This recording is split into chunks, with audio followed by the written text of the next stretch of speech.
Hello everyone, welcome back to the channel. तो last video में हमने डिस्कस किया था कि फर्स्ट ट्राइमेस्टर में क्या साइंस देखने को मिलते हैं ड्यूरिंग प्रेगनेंसी। तो अभी इस वीडियो में हम डिस्कस करेंगे कि सेकंड ट्राइमेस्टर और थर्ड ट्राइमेस्टर में क्या चेंजेस देखने को मिलते हैं और क्या साइंस देखने को मिलते हैं ड्यूरिंग प्रेगनेंसी। तो सबसे पहले हम डिस्कस करेंगे सेकेंड ट्राइमेस्टर। तो सेकेंड ट्राइमेस्टर जो होता है वो 13 से लेके 28 वीक्स का होता है। ओके, तो देखते हैं इसमें क्या क्या साइंस हमें देखने को मिलते हैं। तो सबसे पहला साइन जो फर्स्ट ट्राइमेस्टर में भी था वो था एमिनोरिया, मतलब एब्सेंस ऑफ पीरियड्स, मतलब पीरियड्स आना बंद हो जाते हैं। तो वो अभी भी पीरियड्स बंद ही रहते हैं, एमिनोरिया कंटिन्यू रहेगा, जो पीरियड्स है वो स्टॉप ही रहेंगे during the second trimester also. Next point जो हमें देखने को मिलता है वो है frequency and urgency of urination subsides. यहाँ पे फर्स्ट ट्राइमेस्टर में हमने देखा था कि जो फ्रीक्वेंसी और जो अर्जेंसी थी यूरिनेशन की वो बढ़ जाती है, मतलब फीमेल को फ्रीक्वेंटली उसको यूरिनेट की अर्ज होती है और अर्जेंसी भी बढ़ जाती है उसकी। ठीक है, ऐसे अर्ज होती है कि अर्जेंटली यूरिन पास करना है, और फ्रीक्वेंसी मतलब कि नंबर ऑफ टाइम्स वो यूरिन करती है वो भी बढ़ जाता है। तो ये होता है फर्स्ट ट्राइमेस्टर में। लेकिन सेकेंड ट्राइमेस्टर में क्या होता है, जो ये यूरिन फ्रीक्वेंसी और अर्जेंसी थी यूरिनेशन की वो सबसाइड मतलब चली जाती है, अब ऐसा होना बंद हो जाता है। और ये इसलिए होता है क्योंकि फर्स्ट ट्राइमेस्टर में जो बेबी होता है वो पेल्विक कैविटी में होता है, लेकिन सेकेंड ट्राइमेस्टर के टाइम पे जो बेबी होता है वो शिफ्ट होके एब्डोमिनल कैविटी में आ जाता है, जिसकी वजह से अब जो यूरिनरी ब्लैडर है फीमेल का उसमें प्रेशर पड़ना बंद हो जाता है, क्योंकि बेबी एब्डोमेन में आ गया है। जब पेल्विक में होता है तो यूरिनरी ब्लैडर में वो उसमें पुश करता है या उसका दबाव उसमें पड़ता है, जिसकी वजह से यूरिन की फ्रीक्वेंसी और अर्जेंसी बढ़ जाती है। पर यहाँ पे सेकेंड ट्राइमेस्टर में जो बेबी होता है वो एब्डोमेन में आ जाता है, जिसकी वजह से ब्लैडर में अब कोई इफेक्ट नहीं पड़ता है और फ्रीक्वेंसी और अर्जेंसी यूरिनेशन की सबसाइड मतलब चली जाती है। ठीक है, अब जो नेक्स्ट पॉइंट है जो देखने को मिलता है वो है foetal heart sound. First trimester में हमने देखा था कि जो फीटल हार्ट साउंड था वो हम थ्रू डॉपलर चेक करते हैं, उसके थ्रू हमें फीटल हार्ट साउंड पता चलती है। लेकिन सेकेंड ट्राइमेस्टर के टाइम पे जो हार्ट साउंड फीटल की हार्ट साउंड है वो हमें सुनाई देती है through a non electronic device. एक नॉन इलेक्ट्रॉनिक डिवाइस है जिसके थ्रू हम फीटल हार्ट साउंड सुनते हैं ड्यूरिंग सेकेंड ट्राइमेस्टर, और उस नॉन इलेक्ट्रॉनिक डिवाइस को हम बोलते हैं पिनार्ड स्टेथोस्कोप या फिटोस्कोप। ये होता है पिनार्ड स्टेथोस्कोप या फिटोस्कोप। ये हम 18 to 20 वीक ऑफ जेस्टेशन मतलब प्रेगनेंसी के 18 और 20 वीक में हम क्या करते हैं, इस फीटल साउंड को हम असेस करते हैं with the help of the Pinard stethoscope और फिटोस्कोप। ठीक है, I hope that is clear to you. और एक और चीज़ इसमें जो ध्यान रखने की है वो है, जब हम फीटल हार्ट साउंड को असेस करेंगे तो उस टाइम पे मतलब जब फिटोस्कोप की मदद से हम फीटल हार्ट साउंड को असेस करेंगे तो जो साउंड सुनाई देगी वो कैसी होगी, जैसे कि tick of watch under the pillow की, मतलब जैसे घड़ी को अंडर द पिलो रखा हो उसकी टिक टिक की आवाज़ आ रही हो अंडर द पिलो से, तो ऐसी जो साउंड है वो सुनाई देती है with the help of foetoscope और पिनार्ड स्टेथोस्कोप। ठीक है, I hope that is clear to you all now.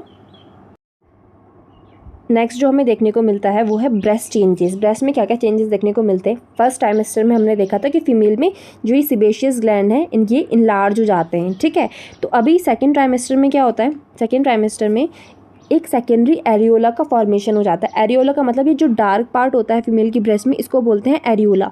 ये होता है प्राइमरी एरियोला। ठीक है, लेकिन प्रेगनेंसी के टाइम पे क्या होता है, एक सेकेंडरी एक दूसरा एरियोला भी बन जाता है प्राइमरी एरियोला के पास में। ये येलो वाला स्ट्रक्चर ये हमारा क्या है, सेकेंडरी एरियोला। ब्रेस्ट में ये चेंज देखने को मिलता है ड्यूरिंग द सेकेंड ट्राइमेस्टर, जो कि है फॉर्मेशन ऑफ सेकेंडरी एरियोला, मतलब सेकेंडरी एरियोला बन जाएगा।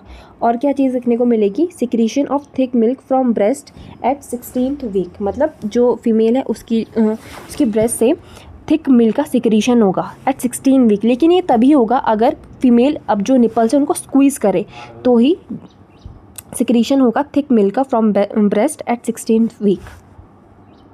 अभी नेक्स्ट चीज़ जो यहाँ पे देखने को मिलती है वो है स्किन में चेंजेस। स्किन चेंजेस का हमने पहले भी डिस्कस किया हुआ है कि क्या क्या चेंजेस हैं जो स्किन में देखने को मिलते हैं, वो भी एक बार देख लेते हैं यहाँ पे। तो चेंजेस सारे के सारे सेकेंड ट्राइमेस्टर में ही होते हैं। स्किन में जितने भी चेंजेस होंगे वो सब सेकेंड ट्राइमेस्टर में ही होंगे।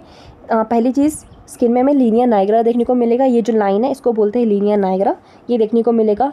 स्ट्राई ग्रेविडेरम, मतलब ये पिंक कलर के स्ट्रेच मार्क्स देखने को मिलेंगे। ठीक है, और तीसरी चीज़ कोलाज्मा, ये ऐसे बटरफ्लाई अपीयरेंस होगा फीमेल के चिन पे, ऐसा डार्कनिंग हो जाएगी, इसको हम बोलते हैं कोलाज्मा। तो ये सारे स्किन चेंजेस हमें देखने को मिलते हैं during the second trimester of pregnancy. Next point है बेलॉटमेंट। बेलॉटमेंट का मतलब क्या होता है? Rebounding of foetus in examiner's hand and finger, मतलब बच्चे का रिबाउंड होके एग्जामिनर की हैंड में या फिंगर में आ जाना, इसको बोलते हैं बेलॉटमेंट।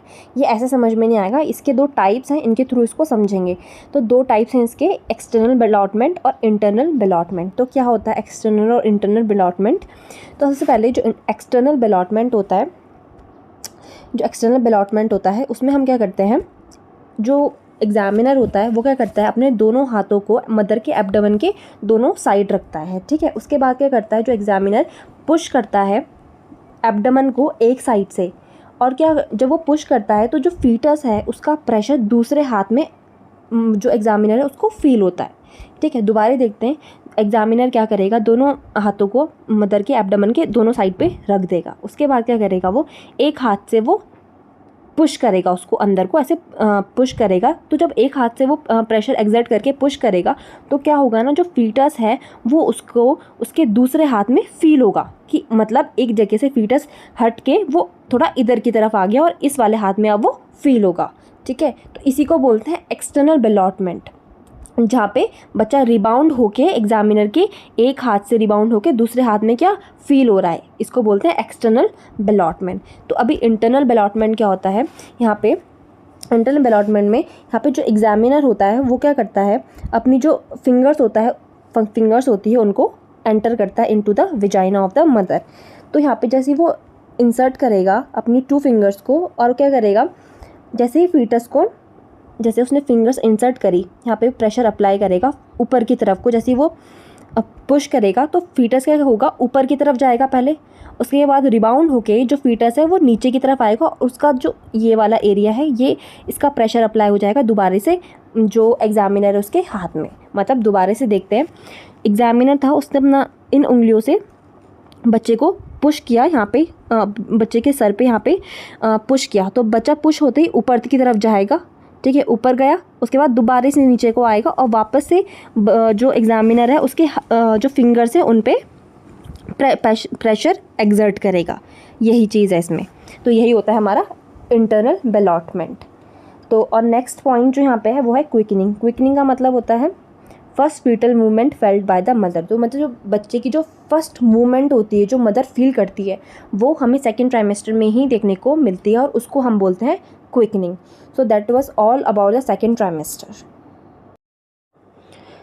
सो अभी नेक्स्ट जो है वो है हमारा साइंस ऑफ थर्ड ट्राइमेस्टर।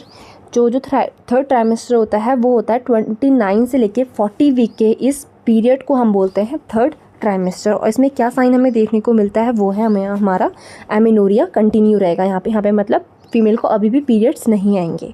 दूसरी चीज़ जो देखने को मिलेगी वो है urgency and frequency of urination reappear.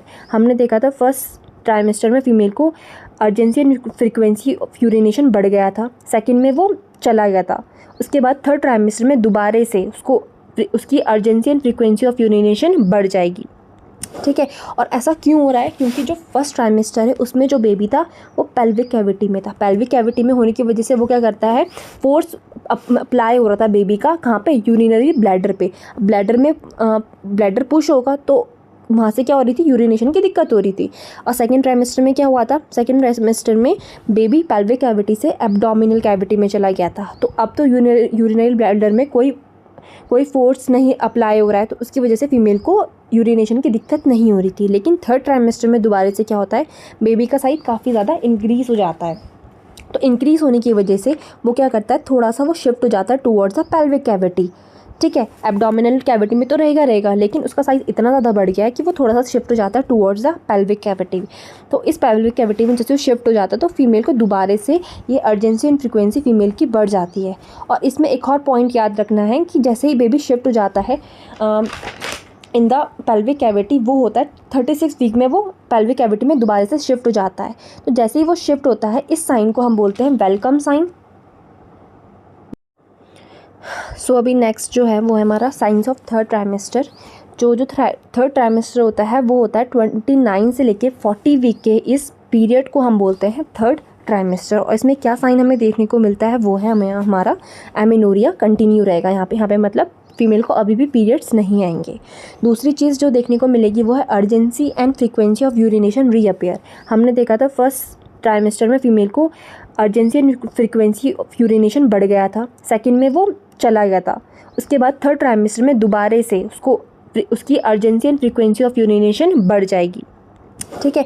और ऐसा क्यों हो रहा है? क्योंकि जो फर्स्ट ट्राइमेस्टर है उसमें जो बेबी था वो पेल्विक कैविटी में था। पेल्विक कैविटी में होने की वजह से वो क्या करता है, फोर्स अप्लाई हो रहा था बेबी का, कहाँ पे, यूरिनरी ब्लैडर पे। ब्लैडर में ब्लैडर पुश होगा तो वहाँ से क्या हो रही थी, यूरिनेशन की दिक्कत हो रही थी। और सेकेंड ट्राइमेस्टर में क्या हुआ था, सेकेंड ट्राइमेस्टर में बेबी पेल्विक कैविटी से एब्डोमिनल कैविटी में चला गया था। तो अब तो यूरिनरी ब्लैडर में कोई फोर्स नहीं अप्लाई हो रहा है, तो उसकी वजह से फीमेल को यूरिनेशन की दिक्कत नहीं हो रही थी। लेकिन थर्ड ट्राइमेस्टर में दोबारा से क्या होता है, बेबी का साइज काफ़ी ज़्यादा इंक्रीज़ हो जाता है। तो इंक्रीज़ होने की वजह से वो क्या करता है, थोड़ा सा वो शिफ्ट हो जाता है टूवर्ड्स द पेल्विक कैविटी, ठीक है। एब्डोमिनल कैविटी में तो रहेगा, लेकिन उसका साइज़ इतना ज़्यादा बढ़ गया है कि वो थोड़ा सा शिफ्ट हो जाता है टूवर्ड्स द पेल्विक कैविटी। तो इस पेल्विक कैविटी में जैसे वो शिफ्ट हो जाता है तो फीमेल को दोबारा से ये अर्जेंसी एंड फ्रीक्वेंसी फीमेल की बढ़ जाती है। और इसमें एक और पॉइंट याद रखना है कि जैसे ही बेबी शिफ्ट हो जाता है इन द पेल्विक कैविटी, वो होता है 36 वीक में वो पेल्विक कैविटी में दोबारा से शिफ्ट हो जाता है। तो जैसे ही वो शिफ्ट होता है, इस साइन को हम बोलते हैं वेलकम साइन या फिर लाइटनिंग, हम इसको बोलते हैं। थर्ड पॉइंट हमारा है यहाँ पे, अब जो फीमेल होगी उसमें क्या देखने को मिलेगा, हमें लॉर्डोसिस देखने को मिलेगा। लॉर्डोसिस का मतलब है फीमेल का जो कर्वेचर है वो कुछ इस फॉर्म का हो जाएगा, इसको बोलते हैं लॉर्डोसिस। तो ये हमें थर्ड ट्राइमेस्टर में देखने को मिलेगा। So that was all about this video. I hope you liked it. Thank you so much.